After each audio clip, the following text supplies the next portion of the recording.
Title: City of Dreams Scene. A small village where a poor yet intelligent boy named Ahmad lives. He dreams of becoming a great architect one day and building a city where everyone has equal rights. Scene 1. Ahmed's dream nighttime, a moonlit sky.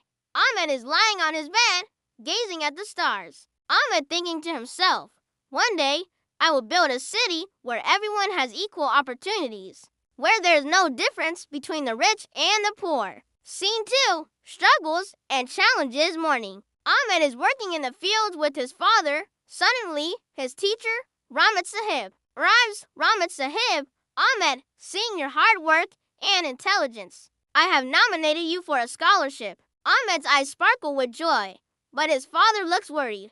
Father, son, we don't have the money to send you to the city. Ahmed, father, if I let this opportunity go, my dream will always remain a dream. Please allow me. Scene 3. The journey to success. Ahmed arrives in the city. He works day and night, faces many difficulties, but never gives up. Scene 4. The City of Dreams. Years later, Ahmed is now a successful architect. He returns to his village to build a modern city where everyone has equal facilities. Ahmed to his father, see, father, dreams do come true, but you must never give up. Tears well up in his father's eyes, and the whole village celebrates his success. The end. Moral of the story: this story teaches us that hard work, patience, and determination are essential to making dreams come true. If you truly want to achieve something, nothing is impossible.